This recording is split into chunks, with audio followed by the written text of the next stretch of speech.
Salut à tous et bienvenue dans cette deuxième partie de la potence. Hier j'ai fait une partie de la jambe de force. Aujourd'hui je m'attelle aux 4 pivots.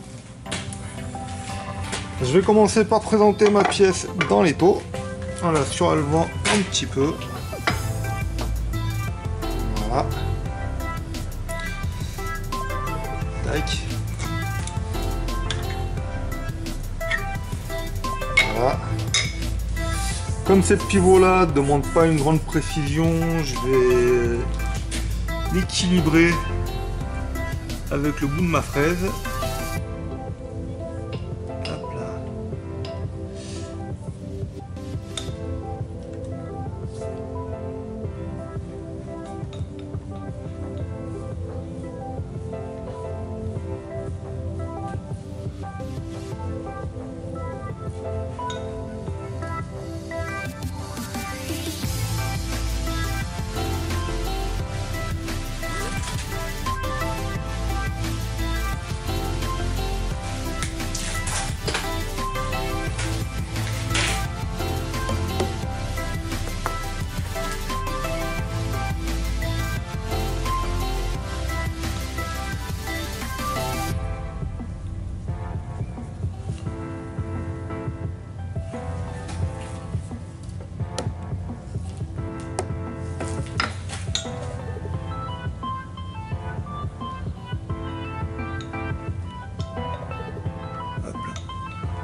Voilà.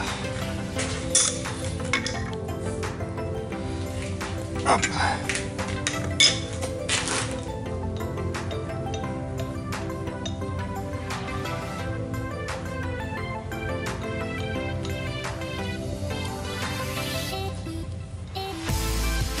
Voilà, ma pièce est calée au mieux.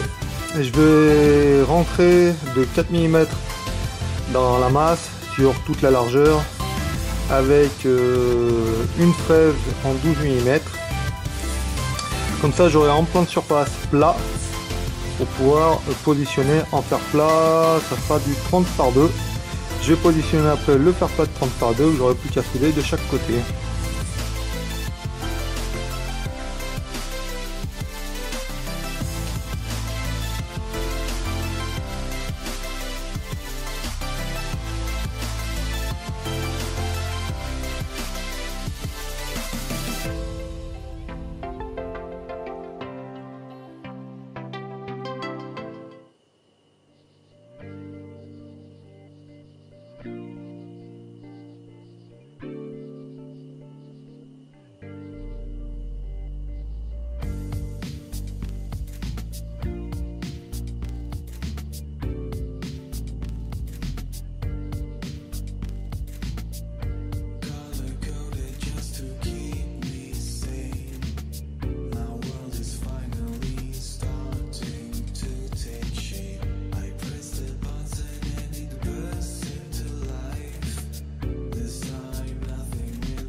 J'ai fini de surfacer ma pièce pour mes 4 petits pivots. Mes 2 pivots pendant que la fraiseuse travaillait toute seule, moi j'en ai profité pour reprendre, alors je sais plus lequel des deux c'était, hein, mais il y avait un pivot qui avait une sale rainure au milieu, comme c'était une pièce qui avait déjà été usinée ou c'était une chute ou je sais pas trop. Donc je l'ai réusiné, j'ai essayé de lui donner une forme à peu près correcte, quelque chose de joli. J'ai fait exactement la même chose sur le safrangine pour pouvoir avoir 2 pièces qui ont la même forme. deux pièces qui ont des formes harmonieuses et que ça soit joli à l'œil. Donc maintenant ce qui reste à faire, c'est qu'il faut que je prenne ce fer plat, que je le soude sur toute la longueur des 4 petits pivots. Donc je vais d'abord souder le fer plat et seulement après je débiterai mes 4 petits pivots. Et cela, c'est ce que j'aurais dû faire, mais j'y ai pas pensé. J'y ai pensé qu'après. Donc la punition, c'est que ça va être qu'il va d'abord falloir que je les soude, que je les débite correctement, et seulement après que je refasse un surfaçage très fin pour pouvoir ramener la longueur du fer plat à la même longueur du pivot. Que cela, ça sera beaucoup plus simple, hein. Une fois que le fer plat sera soudé, il n'y aura plus qu'à les couper et faire un surfaçage sur chaque face.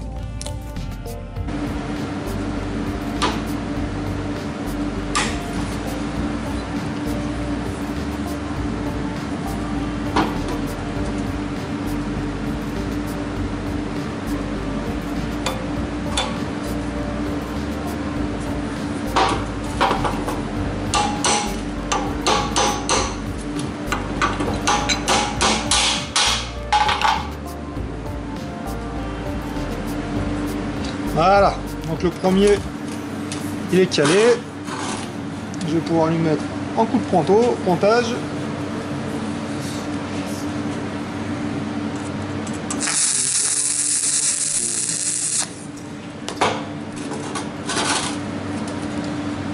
Voilà, comme il n'y a pas à faire.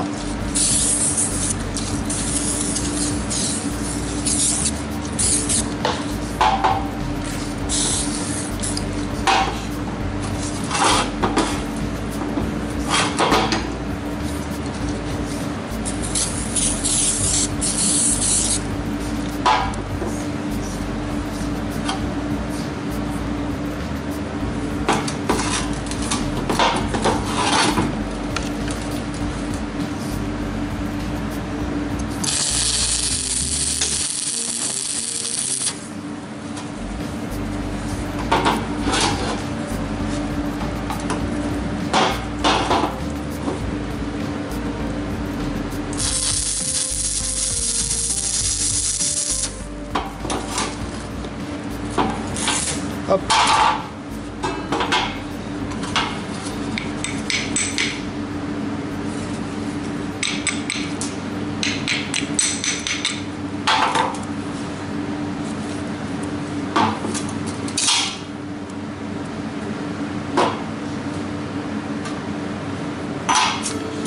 Voilà pour le premier.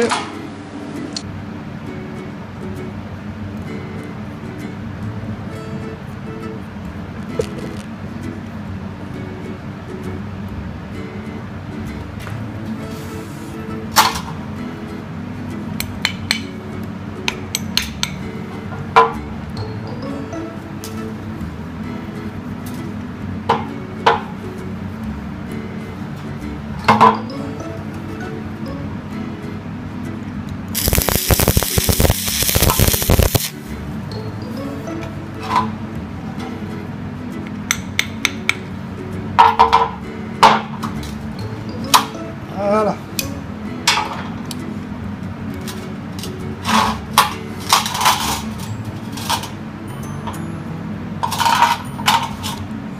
Bon bah là il me reste plus qu'à souder sur toute la longueur de chaque côté, sur tous les pivots.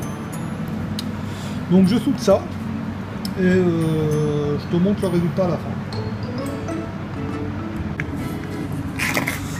Voilà. Alors là je vais te montrer un truc. Voilà. Donc là ce qu'on voit dessous c'est mon cordon. Ce qu'on voit dessus, pardon, là c'est le laitier. Et un poste qui est bien réglé, le laitier il aura tendance à se décoller de lui-même et il tombe tout seul. Voilà. Quand un laitier il faut buriner dessus, taper pour réussir à l'enlever, ça veut dire qu'il y a en général trop d'intensité, donc il faut affiner le réglage du poste.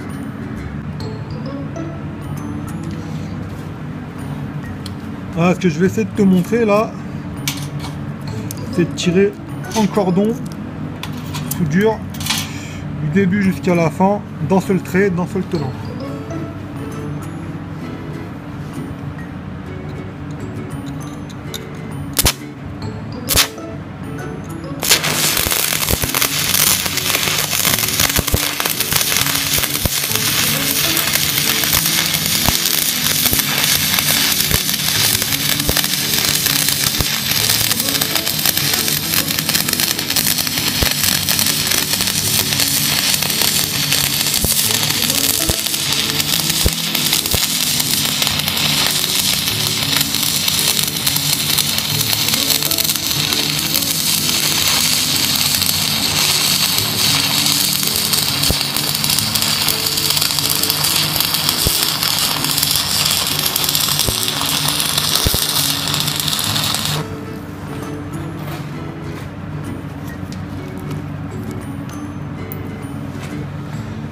Voilà. Donc, ça bouge pas. Tac. Voilà, là tu peux bien voir que ton laitier, il est en train de se décoller tout seul. Là aussi, là derrière, un petit peu. Là, sur toute la longueur. Et devant, pas trop. Voilà. À peine tu le touches, à peine tu les frôles. Tu le frôles. Et voilà. Donc ça, c'est comment dire, c'est la preuve ou le témoin d'un poste de soudure parfaitement bien réglé par rapport à son diamètre de baguette.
Ouais.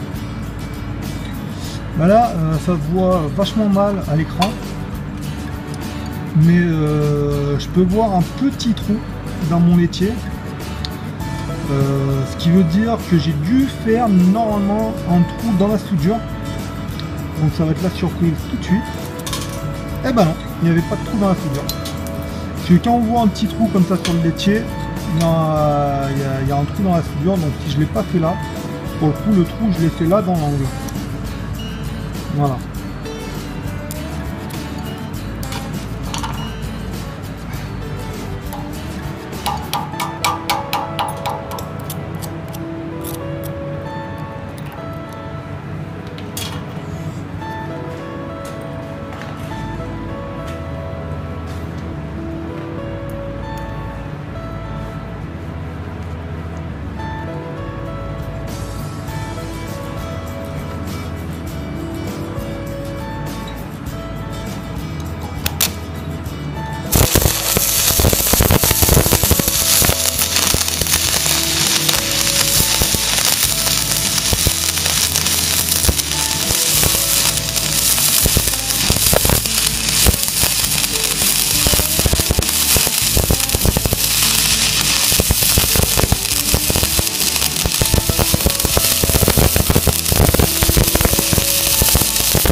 Voilà, j'ai bien rebouché mon trou, j'ai fait ma deuxième passe sur le pivot.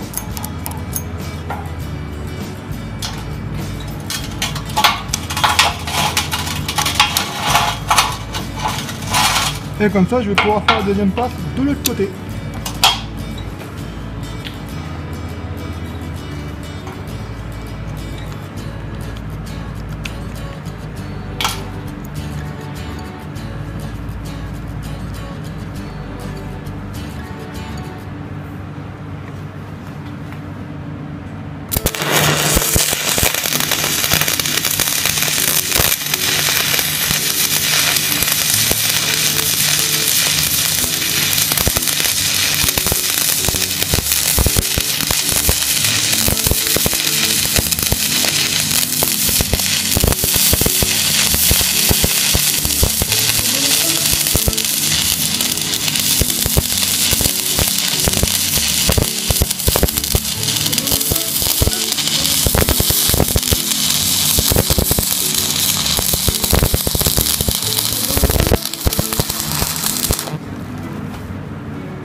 Voilà une belle soudure.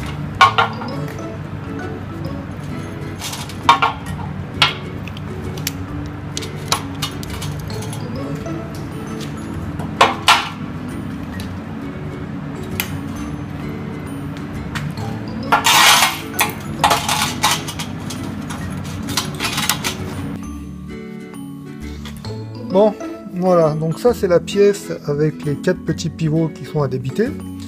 Mon fer plat de souder. Bon, il a changé de couleur, il a jauni un petit peu, forcément, comme il a chauffé. Voilà, donc il reste un petit peu de graton, mais comme j'avais bien mis de l'anti-graton, un coup de brosse métallique et il n'y aura plus un seul graton sur la pièce.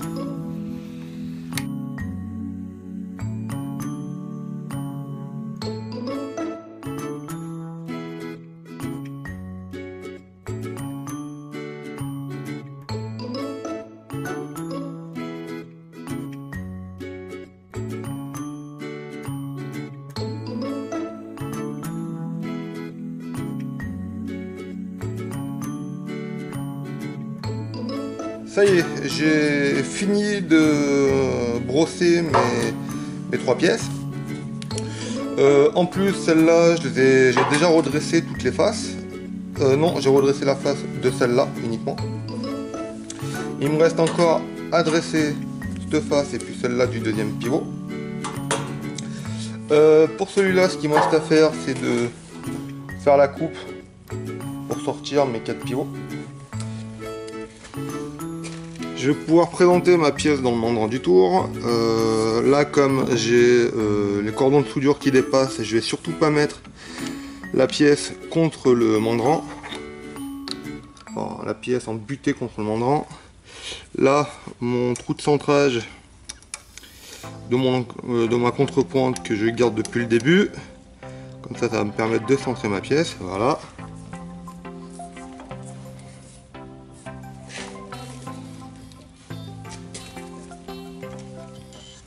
Voilà. Comme ça, maintenant j'ai plus qu'à dresser ma face, enfin récupérer ma face, dresser tout ce qui dépasse par rapport à ma pièce, et j'aurai une surface plane.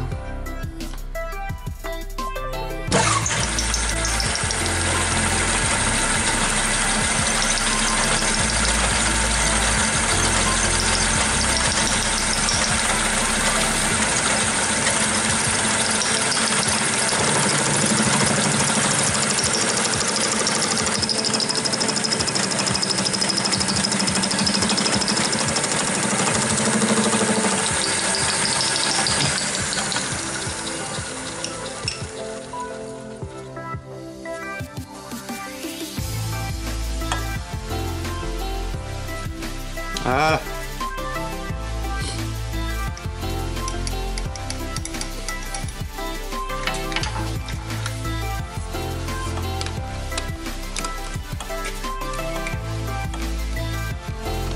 Hop là. Alors, ce que je vais faire, c'est que j'ai retourné ma pièce avant de la remettre dans le mandrin. J'ai mis un coup de ponto, j'ai centré la pièce, je l'ai tracé au milieu. Comme ça je vais pouvoir... Voilà. Je vais pouvoir... Hop là.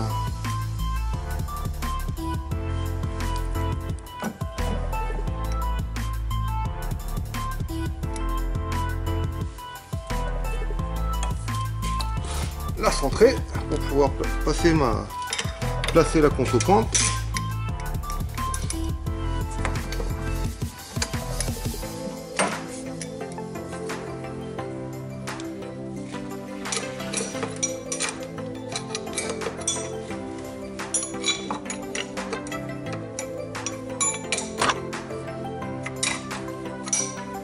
Voilà.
Ça y est, j'ai débité mes 4 pivots. J'ai pu surfacer une face de chaque pivot. Tous les autres ne le sont pas. Sauf celui-là. Voilà. Donc ce que je vais faire maintenant, c'est que je vais finir de surfacer, de dresser toutes les faces. Je vais choisir la pièce la moins épaisse des 3.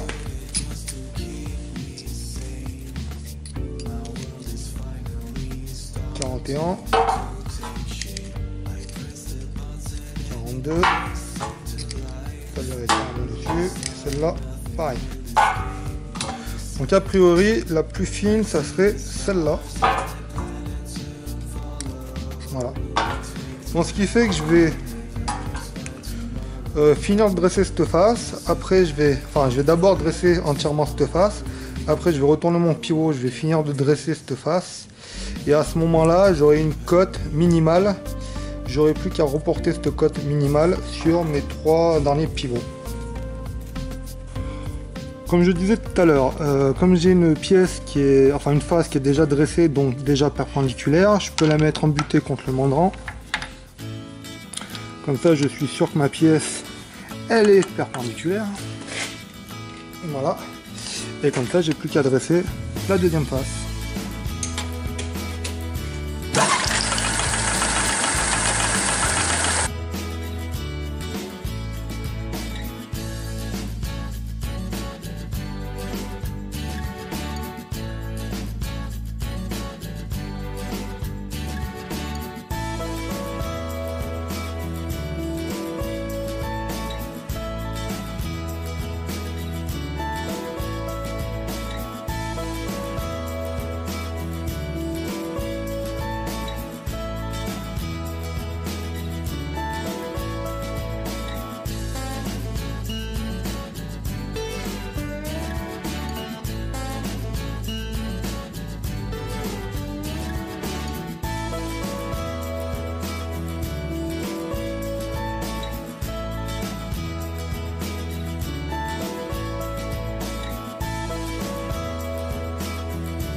Ça y est, j'ai fini de dresser toutes mes phases de mes 4 petits pivots.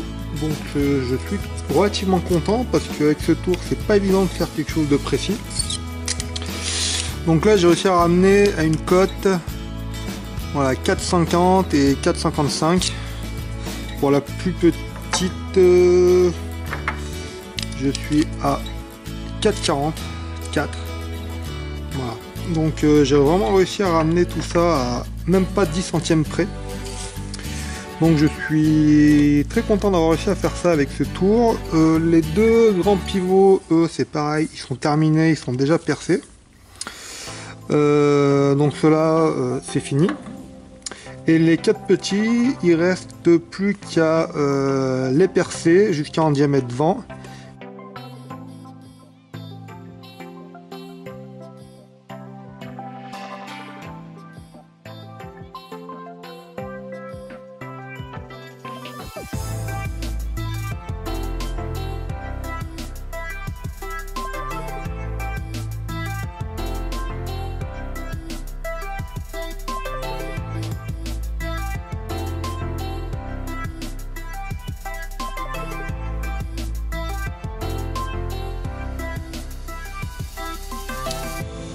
Bon bah ça y est, j'ai fini mes pivots, j'ai pu percer mes 4 trous.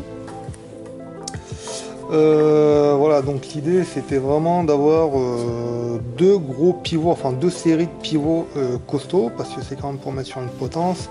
La potence en bout de bras, il y aura, enfin charge maxi, ça sera 200 kg. Donc déjà c'est pas rien, enfin 250 kg, parce que le palan il est capable de lever 125 kg en bras simple et en mouflage 250 kg. Donc 250 kg en bout de bras, il faut quand même avoir des pivots cohérents et qui tiennent la route. Donc là je pense avoir fait quelque chose de pas trop dégueulasse.